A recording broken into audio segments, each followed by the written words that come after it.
Hello और welcome student. स्वागत है आपका करण सर फार्मा क्लासेस में। और आज हम बात करेंगे एक बहुत ही इंपॉर्टेंट वीडियो में।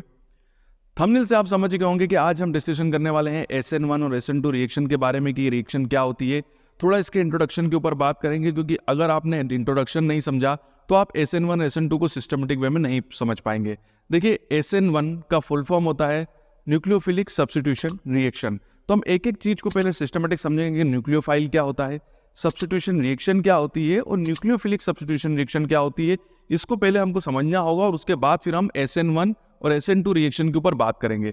तो ज्यादा समय नहीं गवाते और वीडियो स्टार्ट करते हैं। तो देखिए, आपको पीछे दिखाई दे रहा होगा कि सबसे पहले जैसे ही आप न्यूक्लियोफिलिक सब्स्टिट्यूशन रिएक्शन का नाम सुनते हैं तो आपके दिमाग में एक चीज आनी चाहिए कि न्यूक्लियोफाइल क्या होते हैं। तो देखिए, न्यूक्लियोफाइल जो मैंने यहाँ लिखा भी है NU नेगेटिव से इसको डिनोट करते हैं।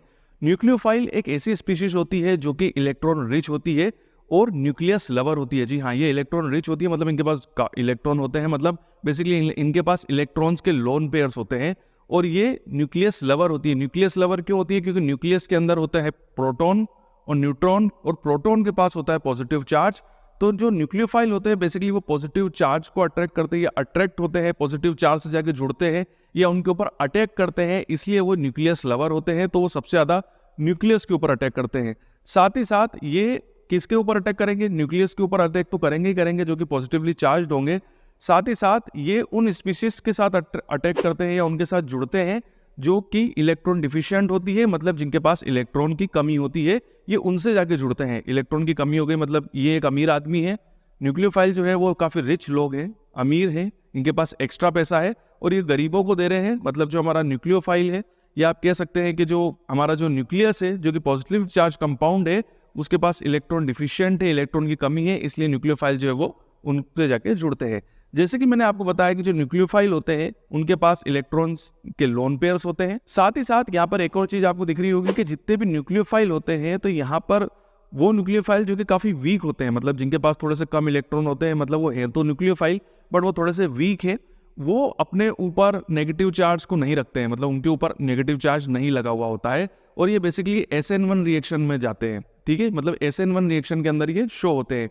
वहीं अगर बात करें वो न्यूक्लियोफाइल जो कि काफी ज्यादा पैसे वाले होते हैं, उनके पास इलेक्ट्रॉन भी काफी अच्छे खासे होते हैं और काफी स्ट्रॉन्ग न्यूक्लियोफाइल होते हैं, वो अपने ऊपर नेगेटिव चार्ज लगाते हैं। और ये ज्यादातर आपको SN2 रिएक्शन के अंदर मिलेंगे, या SN2 रिएक्शन के अंदर ये न्यूक्लियोफाइल जो होते हैं वो पार्टिसिपेट करते हैं। हम यहाँ पर जो हमारा सिलेबस है सेकेंड सेमेस्टर ऑर्गेनिक केमिस्ट्री के अंदर जो न्यूक्लियोफिलिक सब्स्टिट्यूशन रिएक्शन दी गई है, वो दी गई है एल्काइल हैलाइड्स के अंदर। जी हाँ, एल्काइल हैलाइड्स के अंदर स्पेशल इसलिए होता है क्योंकि यहाँ पर जो कार्बन हेलोजन बॉन्ड होता है वो हेटेरोलाइसिस की वजह से टूट जाता है, सेपरेट हो जाता है। तो वहां पर जो न्यूक्लियोफाइल्स होते हैं वो हेलोजन्स को हटा के कार्बन से खुद जाके जुड़ जाते हैं, मतलब सब्स्टिट्यूशन रिएक्शन शो करते हैं। और ये न्यूक्लियोफिलिक सब्स्टिट्यूशन रिएक्शन का एक बेसिक कैरेक्टर होता है, इसीलिए एल्काइल हैलाइड्स के अंदर ही सब्स्टिट्यूशन न्यूक्लियोफिलिक रिएक्शन दी गई है, जहां पर क्योंकि ये सबसे ज्यादा हेलोजन्स को ही सब्स्टिट्यूट करते हैं और उनकी जगह लेते हैं, इसीलिए SN1 और SN2 रिएक्शन जो है हम एल्काइल हैलाइड्स के अंदर पढ़ रहे हैं।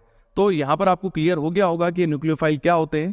अमीर आदमी होते हैं, जो कम अमीर होते हैं उनके ऊपर नेगेटिव चार्ज नहीं होता है, जो ज्यादा अमीर होते हैं उनके ऊपर नेगेटिव चार्ज होता है। इलेक्ट्रॉन्स इनके पास होते हैं, पॉजिटिव से जाके जुड़ते हैं। पॉजिटिव के में भी किस में? आपके न्यूक्लियस के अंदर, और न्यूक्लियस के अंदर होता है प्रोटॉन जो कि पॉजिटिवली चार्ज होते हैं, उससे जाके न्यूक्लियोफाइल जो होते हैं वो जुड़ते हैं। अब अगला क्वेश्चन जो आपके दिमाग में आ रहा होगा कि सर न्यूक्लियोफाइल तो समझ में आ गया, बट ये सब्स्टिट्यूशन रिएक्शन क्या होती है? तो देखिए, सब्स्टिट्यूशन रिएक्शन को हम इस तरीके से समझते हैं कि जैसे कि कोई फुटबॉल का मैच चल रहा है और फुटबॉल के मैच के अंदर 11 खिलाड़ी खेल सकते हैं। तो 11 खिलाड़ियों के अंदर अगर कोई खिलाड़ी बाहर से आना चाहता है, तो बाहर से का मतलब है अगर कोई एक्स्ट्रा खिलाड़ी उसके अंदर जुड़ेगा तो 11 के 11 खिलाड़ियों में से एक खिलाड़ी बाहर जाएगा और दूसरा खिलाड़ी जो है वो उसके जगह पर आएगा। तो इस तरीके की प्रोसेस को सब्स्टिट्यूशन कहते हैं। मतलब अगर 11 खिलाड़ी खेलेंगे तो 11 ही खेलेंगे, अगर एक जुड़ता भी है तो एक उसकी जगह बाहर जाता है। तो इस तरीके की प्रोसेस को सब्स्टिट्यूशन कहते हैं। तो वो रिएक्शन जिसके अंदर कोई कंपाउंड जो है किसी कंपाउंड की जगह लेता है और उस कंपाउंड को बाहर निकाल देता है, it is called substitution reaction. वहीं अगर बात की जाए एडिशन रिएक्शन की, तो यहाँ पर ये होगा कि अगर 11 खिलाड़ी खेल रहे हैं और एक और खिलाड़ी आ जाता है तो टोटल 12 खिलाड़ी हो जाएंगे, कोई भी खिलाड़ी बाहर नहीं जाएगा, तो it is called addition reaction. यहाँ पर कोई भी बाहर नहीं जाता है, सभी के सभी जुड़ते चले जाते हैं, it is called addition reaction. तो एडिशन रिएक्शन के अंदर अगर केमिकली भी बात की जाए तो एडिशन रिएक्शन यही होगी कि यहाँ पर कोई भी कंपाउंड किसी कंपाउंड के साथ रिएक्ट करेगा तो वो कंपाउंड भी उसके साथ जुड़ जाएगा और कोई भी कंपाउंड बाहर नहीं निकलेगा। It is called addition reaction. तो सब्स्टिट्यूशन आप समझ गए। सब्स्टिट्यूशन के अंदर अगर कोई कंपाउंड बाहर से आके जुड़ेगा तो उसकी जगह कोई दूसरा कंपाउंड जो पहले से जुड़ा हुआ है वो बाहर निकल जाएगा, उसे हम सब्स्टिट्यूशन रिएक्शन कहते हैं। और बात की जाए न्यूक्लियोफिलिक सब्स्टिट्यूशन रिएक्शन की, तो न्यूक्लियोफिलिक सब्स्टिट्यूशन रिएक्शन का मतलब ये होता है कि जब न्यूक्लियोफाइल सब्स्टिट्यूट होता है, मतलब न्यूक्लियोफाइल आके जुड़ता है और उसकी जगह कोई दूसरा कंपाउंड बाहर निकल जाता है, जो कि अभी हम देखेंगे एल्काइल हैलाइड्स के अंदर। It is called nucleophile substitution reaction. तो जैसे कि एल्काइल हैलाइड्स जो होते हैं वो न्यूक्लियोफिलिक सब्स्टिट्यूशन रिएक्शन जो है वो शो करते हैं। चलिए एग्जांपल से समझते हैं। यहाँ पर आपको दिख रहा है substitution reaction in alkyl halide, the nucleophile attack the alkyl halide and replace the halogen atom. Example के लिए यहाँ पर हमारा सब्सट्रैक्ट है, एक्स जो है वो हैलोजन है, जेड जो है वो न्यूक्लियोफाइल है, जेड जो है वो एक्स की जगह जुड़ रहा है और प्रोडक्ट बना रहा है, और एक्स जो है वो एक लिविंग ग्रुप की तरह बाहर निकल जाता है। एग्जाम्पल से समझते हैं। यहाँ पर मेरे पास है मिथाइल ब्रोमाइड, ब्रोमीन जो है वो एक हैलोजन है, उसकी जगह OH नेगेटिव जो कि एक न्यूक्लियोफाइल है आगे जुड़ता है।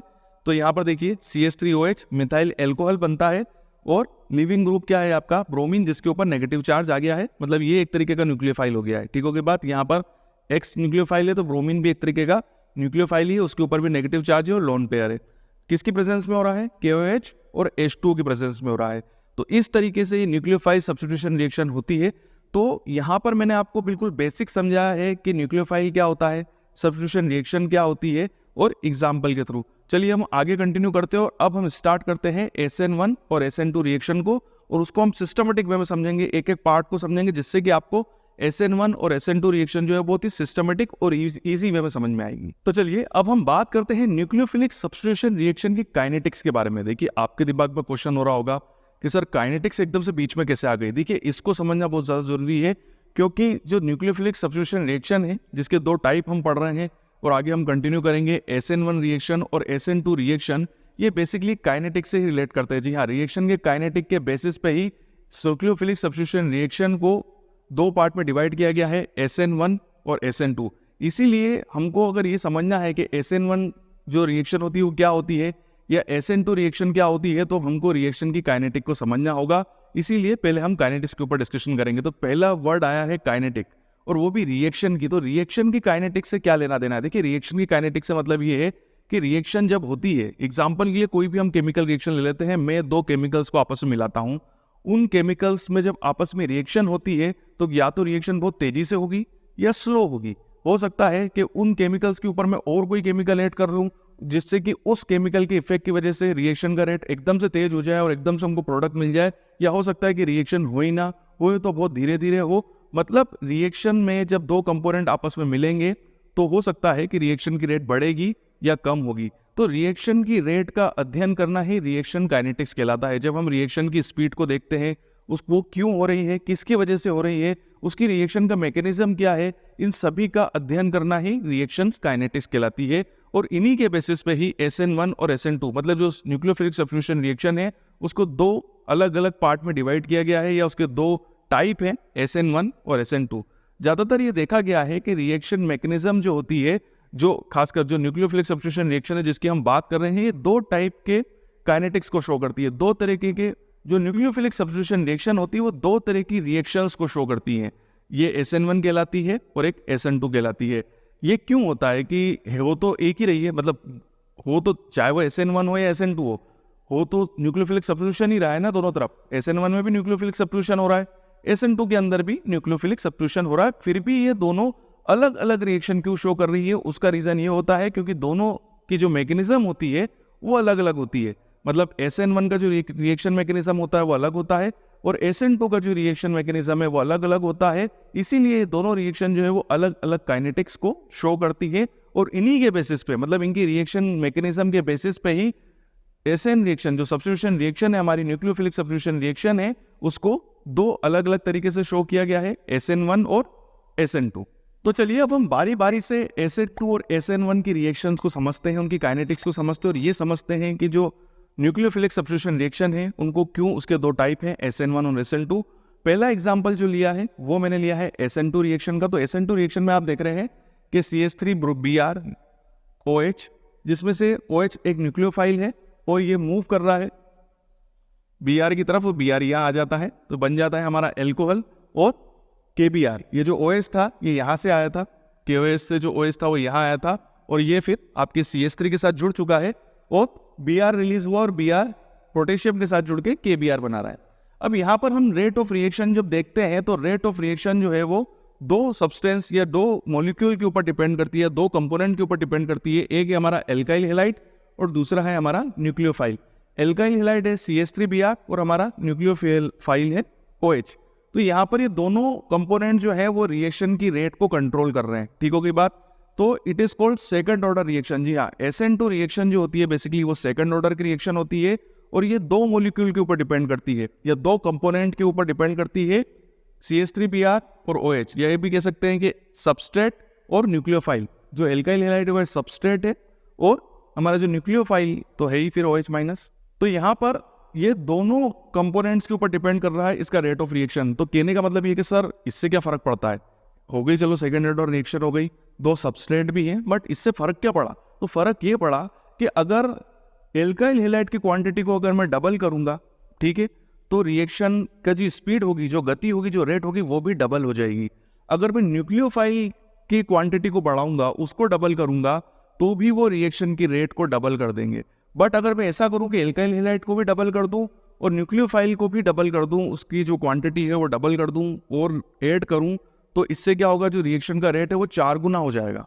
ठीक है, एक को डबल करने से डबल हो रहा है तो दोनों को डबल करने से वो 4 गुना हो जाएगा। मतलब रिएक्शन का जो रेट है वो इन दोनों की कंसंट्रेशन के ऊपर डिपेंड करता है। अगर किसी एक को बढ़ाया जाएगा तो अपने आप रिएक्शन बढ़ेगी, बट अगर इनमें से किसी को कम कर दिया जाए तो रिएक्शन का रेट कम भी हो जाएगा। इसीलिए ये दोनों चीजें जो है, इसीलिए हम ये काइनेटिक्स पढ़ रहे हैं और इसी की वजह से इस रिएक्शन को SN2 रिएक्शन बोला जाता है।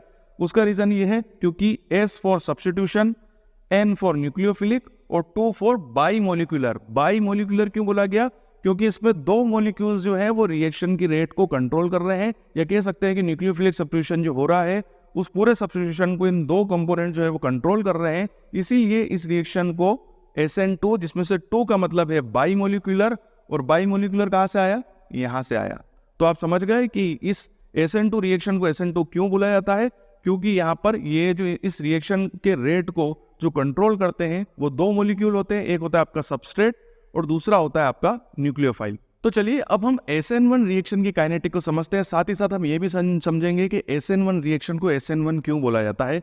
तो देखिए मैंने यहाँ पर एक रिएक्शन लिखी है। यहाँ पर हमारा सबस्ट्रेट है 2 bromo true methyl propane KOH से जो OH है वो यहाँ पर आ गया है और OH ने अटैक करा है, क्योंकि OH एक न्यूक्लियोफाइल है।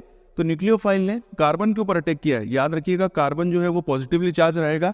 ठीक है, तो कार्बन हमारा पॉजिटिवली चार्ज है और ब्रोमीन जो है वो सीधा KBr के साथ मिलेगा, पोटेशियम के साथ मिलेगा और बनाएगा KBr, और OH जो है वो कार्बन के साथ जुड़ जाएगा और हमको मिलेगा 2 मिथाइल 2 प्रोपेनॉल। यहाँ तक ठीक है। अब हम क्या करेंगे कि इस रिएक्शन के रेट को देखेंगे। तो रिएक्शन रेट जो होगा बेसिकली वो फर्स्ट ऑर्डर रिएक्शन रेट होगा, क्योंकि इसका जो रिएक्शन रेट है वो डिपेंड करता है केवल सबस्ट्रेट के ऊपर, मतलब एल्काइल हैलाइड के ऊपर। न्यूक्लियोफाइल का यहाँ पर कोई लेना देना नहीं है। यहाँ पर केवल सबस्ट्रेट रिएक्शन के रेट को एक तरीके से कंट्रोल करेगा, जो कि है एल्काइल हैलाइड। तो एल्काइल हैलाइड को हमने यहाँ पर इस तरीके से लिख दिया है CH3 whole thrice carbon Br, या आप ऐसे भी लिख सकते हो कि डायरेक्ट मैंने यहाँ पर सबस्ट्रेट लिख दिया है। तो बेसिकली SN1 रिएक्शन को SN1 इसलिए बोला जाता है क्योंकि एक यूनिमोलिकुलर रिएक्शन होती है। इस रिएक्शन का जो रेट होता है वो केवल सबस्ट्रेट की कंसंट्रेशन के ऊपर डिपेंड करता है। अगर हम सबस्ट्रेट की कंसंट्रेशन को बढ़ाएंगे तो रिएक्शन की रेट डबल हो जाएगी, और आधा करेंगे तो रिएक्शन की रेट आधी हो जाएगी। और हमारा जो सबस्ट्रेट है वो है 2 ब्रोमो 2 मिथाइल प्रोपेन। तो इसी के रिएक्शन के ऊपर या इसी की कंसंट्रेशन के ऊपर ही इस रिएक्शन का रेट डिपेंड करेगा। इसीलिए इस टाइप की रिएक्शन या इस टाइप की सब्स्टिट्यूट न्यूक्लियोफिलिक सब्स्टिट्यूशन रिएक्शन को SN1 रिएक्शन बोला जाता है। तो मैंने यहाँ पर लिखा भी है SN1 का S का मतलब है सब्स्टिट्यूशन, N फॉर न्यूक्लियोफाइल और 1 फॉर यूनिमोलिकुलर।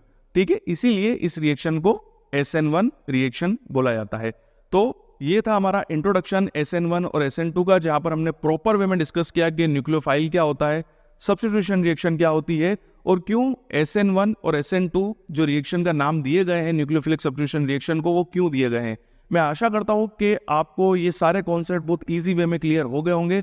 फिर भी अगर आपको कोई डाउट है, कोई चीज़ समझ में नहीं आई है, तो नीचे कमेंट बॉक्स पे आप क्वेश्चन पूछ सकते हैं। आगे आने वाले समय में मैं उनके जवाब जरूर दूंगा। अगर मुझे ऐसा लगता है कि उनके ऊपर एक सेपरेट वीडियो बनाना चाहिए तो जरूर मैं उसके ऊपर वीडियो भी बनाऊंगा। आपके उज्जवल भविष्य की कामना करता हूँ, यूं ही बने रहिए मेरे साथ।